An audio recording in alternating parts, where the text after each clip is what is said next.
रात 12:08 पर बस में बैठे तीनों रघु अब धीरे धीरे बोलने लगे, पर उनके शब्द एक जैसे थे, एक ही स्वर में, जैसे किसी रिकॉर्ड से निकल रहे हों। डर सिर्फ एक अनुभव नहीं, वो एक जिंदा स्मृति है, जिसे जितनी बार भूलो वो उतनी बार नया जन्म लेती है। राहुल चीखा, तुम लोग रघु नहीं हो, कौन हो तुम? तीनों ने एक साथ कहा, हम रघु के 3 समय हैं, अतीत, वर्तमान और भविष्य। और तुम चतुर्थ काल हो, जिसे सबक सीखना है ताकि डर फिर जन्म न ले। 12:21 रात के 12 बजे बस एक सुनसान टनल में जा घुसी। अंदर घुप अंधेरा, बस की लाइट अपने आप बंद हो गई। राहुल को अचानक अपने कॉलेज का कॉरिडोर दिखा, जहां वो एक रात अकेला रुका था और पहली बार किसी अनदेखी छाया ने उसका नाम पुकारा था। ये सपना नहीं है, ये तो यादें हैं, उसने डरते हुए कहा। नहीं, पीछे से एक आवाज आई, ये वक्त की परछाई है, जो अब तुम्हारा पीछा छोड़ने वाली नहीं। राहुल पलटा। एक बच्चा खड़ा था, जिसका चेहरा धुंधला था, लेकिन आंखें बिल्कुल रघु जैसी। 12:34 रात के 12 बजे बस अब एक पुराने लैंडस्केप पर पहुंच चुकी थी। बोर्ड पर लिखा था, भूल चुके समय का शहर, entry only for the unfinished. Rahul बाहर निकला। हर घर में उसकी बीती जिंदगी का कोई हिस्सा था। मां की बीमारी, पहला धोखा, अधूरा सपना और सबसे आखिरी रघु की मौत की खबर। तभी तीनों रघु एक साथ सामने आ गए। यह शहर सिर्फ इसलिए है ताकि तुम समझ सको, डर तब तक जिंदा रहता है जब तक कोई उसका सामना नहीं करता। राहुल घुटनों पर गिर पड़ा। तो मुझे क्या करना है? वर्तमान रघु बोला, तुम्हें उस जगह जाना होगा जहां अनाम का सच दफन है, एक गांव जो कभी अस्तित्व में ही नहीं था। 12:48 रात के 12 बजे बस एक बार फिर चल पड़ी। इस बार उसकी छत पर लिखा था, यात्रा अगले जन्म की तरफ। राहुल की आंखें भारी हो गईं, पर जाने से पहले उसने सुना, अब तू सिर्फ राहुल नहीं है, अब तू ही कहानी है। 1:05 रात अब एक और अजीब रास्ते पर चल रही थी। राहुल ने खिड़की से देखा, लेकिन बाहर कुछ भी फेमिलियर नहीं था। सड़कें घुमावदार, पेड़ बेजान, और दूर एक गांव था। गांव बिल्कुल खामोश था, लेकिन कुछ ऐसा था जो उस खामोशी में डर की गूंज पैदा कर रहा था। वो गांव कोई असली जगह नहीं थी, वो एक भूल भुलैया थी। बस रुक गई। बस का ड्राइवर बाहर निकला और बोला, सावधान रहना राहुल, यहां से बाहर निकलते ही तुम खुद को खो दोगे। राहुल ने गहरी सांस ली और बाहर कदम रखा। 1:10 रात गांव की गलियां मानो संसार के सबसे पुराने डर से बनी हो। हर कदम के साथ एक साया उसका पीछा कर रहा था। वो साया जो कभी रघु था, लेकिन अब अनाम के रूप में जीवित था। राहुल ने खुद से पूछा, ये क्या है? ये सब क्यों हो रहा है? तभी एक पुराने घर के बाहर खड़ा एक बूढ़ा आदमी बोला, तुम इसे नहीं समझोगे लड़के, तुम अभी भी अपनी यात्रा के अंत से अनजान हो। राहुल ने डरते हुए पूछा, कुक, क्या मतलब है? कौन हो तुम? बूढ़ा आदमी हंसते हुए बोला, मैं वही हूं जो तुम्हें इस गांव में रहने की कीमत समझाएगा। यहां कोई भी बाहर नहीं निकल सकता। तुमने जो बीत चुका देखा है, वही अब तुम्हारा भविष्य बन जाएगा। राहुल को अब समझ आ गया, यह गांव असल में एक जाल था जहां वह खो चुका था, और खोने का डर अब उसे घेर चुका था। 1:23 रात को राहुल ने गांव की हर गलियों को खंगाल लिया, लेकिन कुछ नहीं मिला सिवाय उन आवाजों के जो मानो उसे घेर रही थीं। तभी वो अनाम सामने आ गया। वो वही बच्चा था, लेकिन अब उसके चेहरे पर आग थी। उसने राहुल से कहा, तुम मेरे साथ आओ राहुल, तुम्हें वो यादें लेनी होंगी जो तुमने कभी गवाह दी थीं, फिर तुम्हारी यात्रा खत्म हो जाएगी। राहुल डरते हुए बोला, क्या तुम रघु हो? रघु अब सिर्फ एक नाम है, अनाम बोला। अब तुम मेरे साथ हो राहुल, अब तुम खुद हो, और मुझे तुम्हारे अंदर ही जीवन चाहिए। हम दोनों एक हैं, समझे? राहुल ने डर से आंखें बंद की। वो जानता था कि अब उसे सिर्फ अपने डर का सामना करना है। 1:40 रात के समय गांव के बीचों बीच एक पुराना मंदिर था। वहां एक जलता हुआ दीपक रखा था। उसके पास खड़ा अनाम बोला, यह वही जगह है राहुल, यहां से वो दरवाजा खुलता है जो तुम्हारे भीतर छुपा है। राहुल ने धीरे से दीपक के पास जाकर उसे उठाया। तभी अचानक उसने एक याद महसूस की, वो याद जो रघु की मौत के बाद वह सही से समझ नहीं पाया था। राहुल ने दीपक को रखा और बोला, तुम क्या चाहते हो मुझसे? अनाम बोला, तुम और मैं एक ही हैं राहुल। मैं तुम्हारे भीतर हूं। तुमने मुझे कभी स्वीकारा नहीं। अब तुम इसे समझ सको तो ही इस गांव से बाहर जा सकोगे। राहुल की आंखों में डर था, लेकिन कुछ समझने की जिद भी। वो खुद से लड़ रहा था। क्या वो डर को खत्म कर पाएगा? 1:55 सुबह गांव की धुंध में अचानक एक रोशनी सी हुई और तब एक आवाज से सुनाई दी, तुमने अब अपनी यात्रा को पूरा किया है राहुल। डर अब तुम्हारे भीतर नहीं है। अब तुम डर से बाहर हो। अब तुम खुद को जान चुके हो। राहुल ने धीरे से पलटकर देखा और फिर वो सब नजर आने लगा। गांव, अनाम, रघु सब धीरे धीरे धुंध में गायब हो गए। बस फिर से अपनी दिशा पर बढ़ने लगी। 2:10 सुबह बस अब वापस उसी रास्ते पर थी। राहुल ने खिड़की से देखा और पाया कि वह जगह अब बदल चुकी थी। गांव अब एक सपना बन चुका था। क्या यह सब सच था? उसने धीरे से सोचा। तभी बस रुक गई। सामने एक नया रास्ता था, राहुल के डर का अंत। लेकिन एक सवाल अभी भी खड़ा था, क्या राहुल ने सच में अपना डर जीत लिया था या वो बस एक नए डर का सामना करने जा रहा था? 2:20 रात के समय बस अब उस अजीब मोड़ पर आ चुकी थी जहां समय और स्थान दोनों ही विलीन हो गए थे। राहुल की आंखों के सामने सब कुछ धुंधला था, लेकिन अंदर एक अजनबी सी आवाज लगातार सुनाई दे रही थी।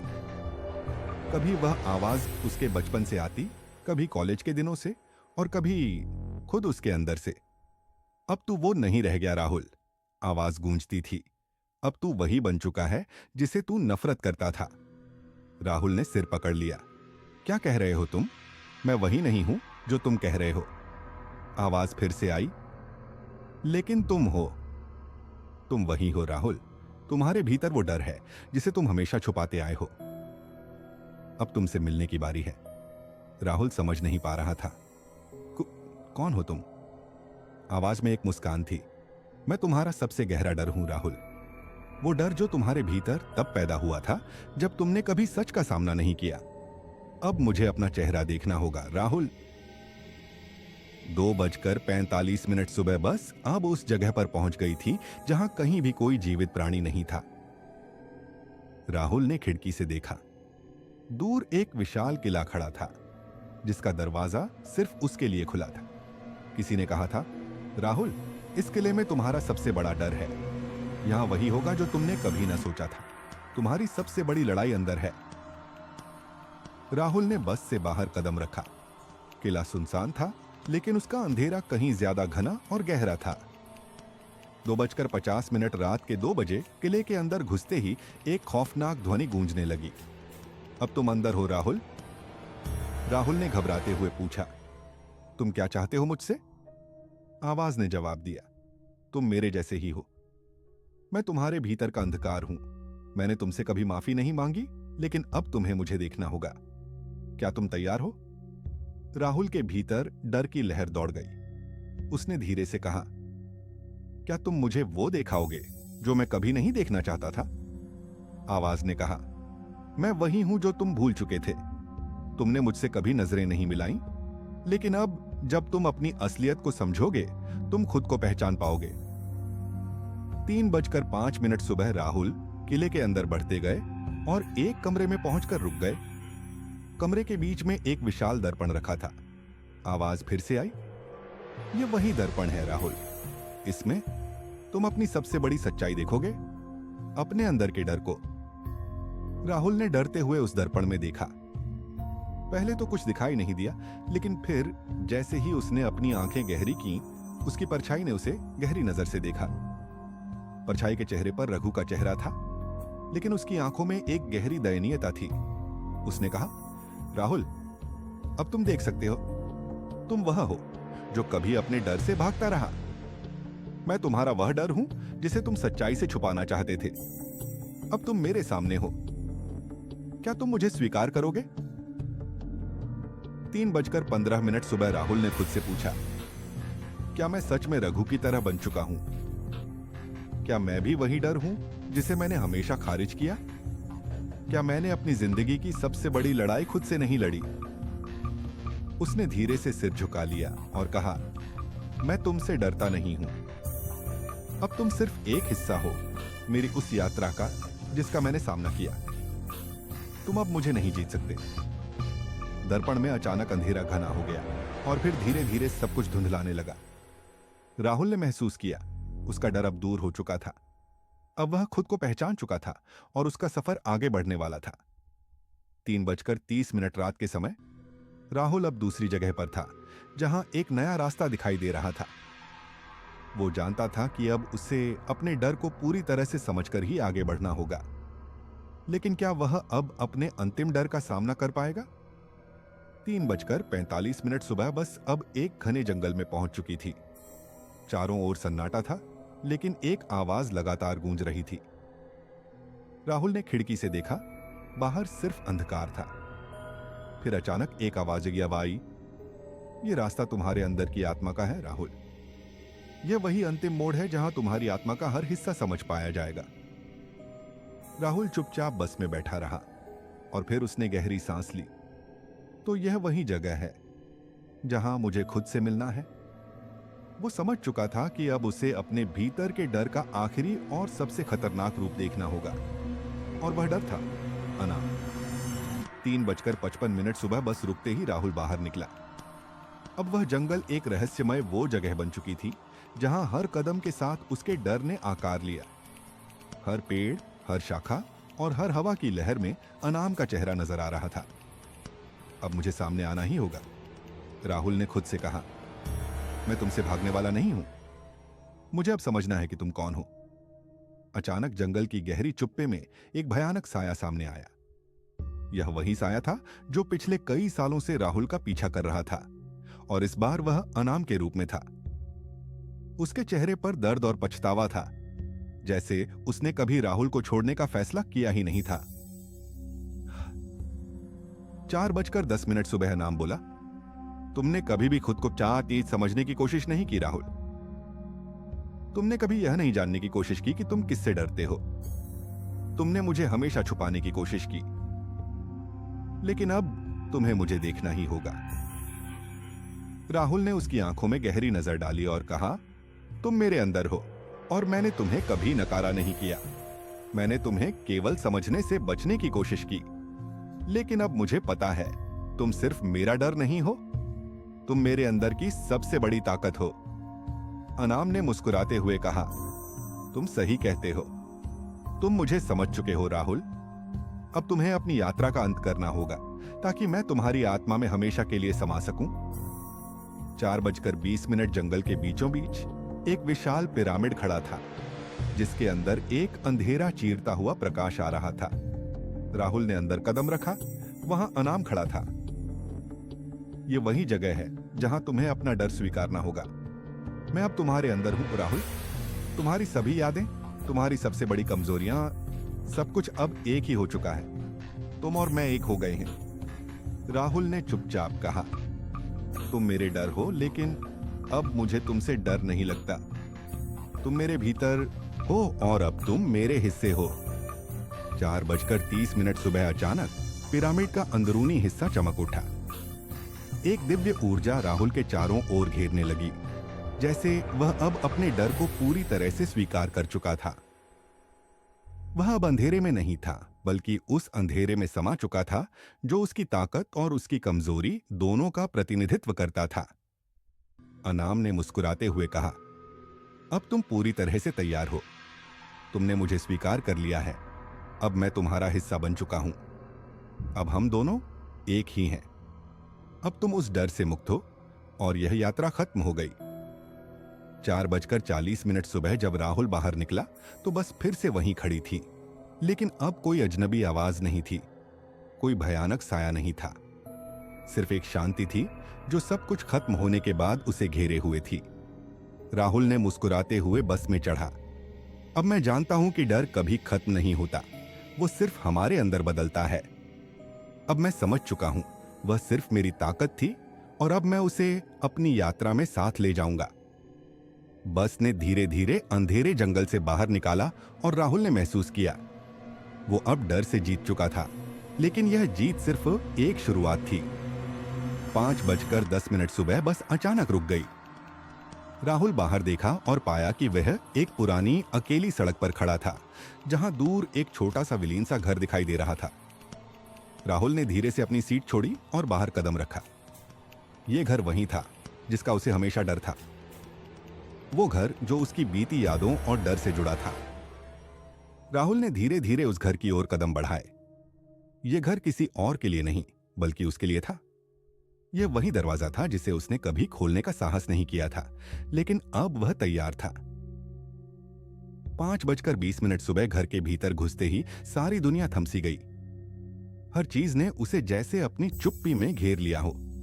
हर दीवार, हर कोना और हर आवाज उसे याद दिला रही थी, यह वही जगह है जहां तुम्हारे सबसे बड़े डर को तुमने खुद से छुपाया था। तभी एक पुरानी कांपती सी आवाज सुनाई दी, तुम अब मुझे देख सकते हो राहुल। तुम वही हो जो कभी मेरा हिस्सा बन चुका था। अब तुम समझ पाओगे कि डर क्या होता है। यह जगह तुम्हारा है और तुम अब मेरे साथ हो। राहुल ने अपनी आंखें बंद की और तभी उसे महसूस हुआ वह डर नहीं था, वह उसके भीतर की शक्ति थी जो उसे हमेशा अपने असली रूप से बचने का प्रयास करने पर मजबूर करती थी। 5:30 सुबह राहुल ने भीतर कदम बढ़ाया। घर के अंदर सब कुछ इतना शांत था कि उसकी सांसें भी तेज महसूस हो रही थीं। फिर उसने एक दरवाजे को खोला और देखा कि वहां एक आदमी खड़ा था जो एक मांसाहारी मास्क पहने हुए था। उसका चेहरा और शरीर किसी और की तरह था, लेकिन राहुल ने जैसे ही उसे देखा उसे महसूस हुआ यह वही चेहरा है, वही डर है। आदमी ने कहा, तुम क्या चाहते हो? क्या तुम अकेले लड़ने के लिए तैयार हो? तुम क्या करोगे अब? राहुल ने पूरे विश्वास से कहा, मैं अब अकेला नहीं हूं। मैं अपने डर को पहचान चुका हूं और अब मैं उससे नहीं डरता। मैं उस डर का सामना करने के लिए तैयार हूं। 5:45 सुबह तभी घर की दीवारें कांपने लगी। एक असमान आवाज गूंजने लगी, तुम सोचते हो कि तुम डर से मुक्त हो? तुम उसे स्वीकार कर चुके हो, लेकिन क्या तुम वो सच्चाई समझ पाओगे? क्या तुम जानते हो कि तुम किससे डरते हो? क्या तुम समझ पाओगे कि यह डर तुम्हारा सबसे बड़ा हिस्सा है? राहुल ने कहा, यह डर ही मेरी ताकत है। मैं अब उसे पहचान चुका हूं और अब वह मेरे साथ है। मैं उसे मुक्त कर चुका हूं और अब वह मुझे जिताने के लिए है। 5:50 सुबह अब घर का वह काला कमरा सामने था जो राहुल की गहरी आंतरिक यात्रा का प्रतीक था। कमरे में अंधेरा था, लेकिन राहुल ने दरवाजा खोला और अंदर कदम रखा। जैसे ही वह अंदर गया, उसे महसूस हुआ कि सारा डर अचानक गायब हो गया। वो अब उसके भीतर था और वह उससे लड़ने के लिए तैयार था। अचानक एक रोशनी तेजी से चमकी और उसके भीतर की शक्ति ने उसका साथ दिया। राहुल को महसूस हुआ कि अब वह अपनी यात्रा का अंतिम रूप देख चुका था और अब वह पूरी तरह से मुक्त था। 6 बजे सुबह बस फिर से चल पड़ी थी और राहुल अब समझ चुका था वह डर अब उसे पीछे नहीं खींच सकता। अब वह सिर्फ अपनी यात्रा का हिस्सा नहीं था, वह खुद ही अपनी कहानी बन चुका था। वह अब डर से जीत चुका था, लेकिन सबसे बड़ी लड़ाई तो अब शुरू होनी थी। 6:10 सुबह बस फिर से अपनी मंजिल की ओर बढ़ रही थी, लेकिन अब राहुल का मन कहीं और था। जैसे ही वह बस में बैठा, उसके मन में केवल एक सवाल था, क्या मुझे अंधेरे से बाहर आना चाहिए या मुझे और अंदर जाने की जरूरत है? बस की खामोशी उसे और भी बेचैन कर रही थी। सिर्फ हवाओं की सरसराहट और कभी-कभी गहरी आवाजें उसके भीतर गूंज रही थीं।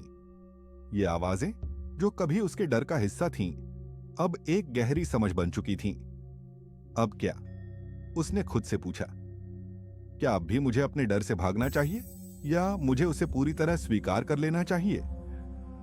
6:25 सुबह राहुल ने महसूस किया कि इस बार वह अपने भीतर के अंधेरे से लड़ने नहीं, बल्कि उसे समझने के लिए तैयार था। जैसे ही बस एक पुराने कब्रिस्तान के पास पहुंची, राहुल को एक अजीब सी सूंघने वाली हवा महसूस हुई। यह वही जगह थी जहां उसने हमेशा डरते हुए रातें बिताई थीं। इस बार वह उस कब्रिस्तान में कदम रखने के लिए तैयार था। वह जानता था कि उसके सभी डर वहीं छुपे थे। हर कब्र के नीचे एक गहरी सच्चाई दबाई हुई थी, जिसे उसने कभी खोजना नहीं चाहा था। 6:35 सुबह राहुल ने अपने कदम बढ़ाए। कब्रिस्तान में घुसते ही वह महसूस करने लगा कि जैसे अंधेरा उसकी ओर बढ़ रहा हो। हर कदम के साथ उसका डर बढ़ता जा रहा था, लेकिन इस बार उसे कोई भी डर महसूस नहीं हो रहा था, क्योंकि वह जानता था कि यह उसका अंत नहीं बल्कि शुरुआत है। फिर अचानक एक मखमली आवाज सुनाई दी। राहुल, तुम अब समझ चुके हो। राहुल, तुम अब समझ चुके हो। तुम क्या चाहते हो? क्या तुम चाहते हो कि यह डर तुम्हारे जीवन को हमेशा के लिए रूपांतरित कर दे? निर्सिरियल राहुल ने गहरी सांस ली और कहा, मैं डर को अपने भीतर समझना चाहता हूँ, ताकि वह मुझे कोबोस पुनः नियंत्रित कर सके, न मुझे दबा सके। मैं अब उसे स्वीकार करता हूँ। 6:45 सुबह फिर अचानक एक भयंकर धुआं उठा और राहुल को महसूस हुआ कि जैसे वह अंधेरे में गिरने वाला है। लेकिन जब उसने उसकी ओर देखा तो पाया कि वह धुआं उसका खुद का डर था, जो अब उसे साफ दिखाई दे रहा था। राहुल ने कहा, तुम मेरे भीतर हो और मैं तुम्हें अपनी यात्रा का हिस्सा बना चुका हूं। तुम अब मुझे सताने नहीं बल्कि मेरा साथी बन चुके हो। जैसे ही उसने यह कहा, धुआं धीरे धीरे गायब होने लगा और वहां पर एक अंधेरे साया खड़ा था। वह साया अब राहुल का हिस्सा बन चुका था। तुम अब मेरी ताकत हो और मैं तुम्हारा डर नहीं हूं, साया बोला। अब तुम मुझे हर समय देखोगे, क्योंकि तुम अब मेरे बिना जी नहीं सकते।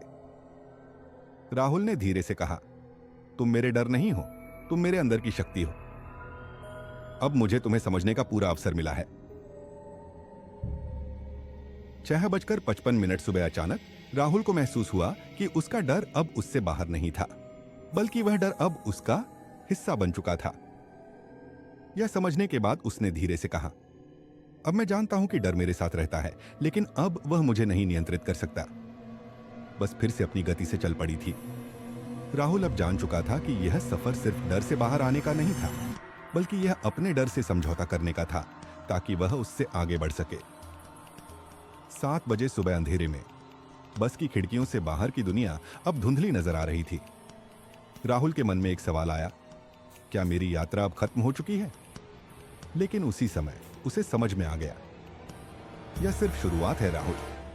यह सफर कभी खत्म नहीं होता। हर रात, हर यात्रा, हर बस नई राहें दिखाती हैं, लेकिन असली यात्रा तो हमारे भीतर ही होती है। अब राहुल को समझ आ गया कि उसने अपने डर को एक यात्रा का हिस्सा बना लिया था। वह अब डर से जीत चुका था, लेकिन यह सफर अब उसकी आत्मा की सच्चाई की ओर बढ़ने वाला था। 7:15 सुबह बस अब एक अजनबी सुनसान सड़क पर चल रही थी। राहुल की आंखें अब थकी हुई थीं, लेकिन उसका मन कहीं और था। वह जानता था कि उसकी यात्रा अब किसी अदृश्य शक्ति से जुड़ी हुई है। वह अब अपने डर के उस असल रूप को समझ चुका था, लेकिन क्या वह इस अंधेरे के अंत तक पहुंच पाएगा? क्या वह अपनी सबसे बड़ी परीक्षा से गुजरेगा? सामने की खिड़की से बाहर देखा तो कुछ नहीं था। फिर अचानक बस के अंदर एक भयानक सन्नाटा छा गया। राहुल ने महसूस किया कि यह सन्नाटा उसकी ही आत्मा का हिस्सा था। क्या तुम अब भी डर रहे हो? उसने खुद से पूछा। क्या अब भी कुछ है जो तुम्हें रोका हुआ है? 7:30 सुबह बस अचानक रुक गई। राहुल बाहर देखा और पाया कि वह एक बड़े पुराने किले के सामने खड़ा था। किले के अंदर गहरे अंधेरे में कुछ हलचल थी। राहुल ने बिना किसी डर के अपनी सीट छोड़ी और बाहर कदम रखा। इस किले में उसे अपने डर का सबसे भयावह रूप नजर आया। जैसे ही वह किले के अंदर चला गया, उसने महसूस किया कि यहाँ का हर कोना उसकी आत्मा के अंधेरे हिस्से का प्रतिनिधित्व करता था। हर कदम के साथ उसके भीतर की गहरी यादें और डर अब सामने आ रहे थे। तुम्हारा डर तुमसे कभी अलग नहीं हो सकता, राहुल ने खुद से कहा। तुम्हें अब उससे लड़ने की नहीं, बल्कि उसे स्वीकार करने की जरूरत है। 7:45 सुबह किले के अंदर एक गहरी रहस्यमय आवाज गूंजी। तुम आ गए हो राहुल। क्या तुम अब अपने डर को पूरी तरह से स्वीकार करने के लिए तैयार हो? क्या तुम जानते हो कि डर का सामना कैसे किया जाता है? राहुल ने धीरे से कहा। मैं तुमसे अब डर नहीं रहा। मैं जानता हूं कि तुम मेरी ताकत हो, जो मुझे हर बाधा को पार करने में मदद करती हो। अब मैं तुम्हें पूरी तरह से समझता हूं। तभी एक काला साया सामने आया। वह कोई और नहीं बल्कि राहुल का भूतपूर्व डर था, जो अब उसकी आत्मा का हिस्सा बन चुका था। साया मुस्कुराया और बोला, तुमने मुझे अब स्वीकार कर लिया है राहुल। अब तुम मेरे साथ हो और तुम मेरी शक्ति का हिस्सा हो। राहुल ने गहरी सांस ली और कहा, अब हम दोनों एक हैं। अब हम एक दूसरे से भागेंगे नहीं, बल्कि हम एकजुट होकर इस अंधेरे का सामना करेंगे। 7:55 साया भीतर अपनी शक्ति का आदान प्रदान किया। साया अब उसकी आत्मा का हिस्सा बन चुका था और राहुल जानता था कि अब वह अपने डर से लड़ने नहीं, बल्कि उसे अपनी ताकत बनाने जा रहा था। साया की आखिरी आवाज गूंज उठी, अब तुम सिर्फ अपने डर के साथ नहीं हो, तुम उससे एक हो चुके हो। तुमने हर कदम पर डर को स्वीकार किया और अब तुम वही हो जो तुम हमेशा से बनना चाहते थे, ताकत और साहस की मिसाल। 8 बजे सुबह राहुल बस में वापस आ गया और जैसे ही बस ने चलना शुरू किया, वह महसूस कर रहा था कि अब वह डर के बजाय अपनी ताकत के साथ सफर कर रहा है। यह अब सफर सिर्फ डर से जीतने का नहीं, बल्कि अपने भीतर की शक्ति को पूरी तरह से समझने का है। राहुल को अब पता था कि उसकी सभी यात्राएं बस एक ही उद्देश्य से जुड़ी थीं, स्वयं को जानना और समझना। यह सफर अब उसके लिए अनंत था और उसे पता था कि वह अब सच्चाई के करीब है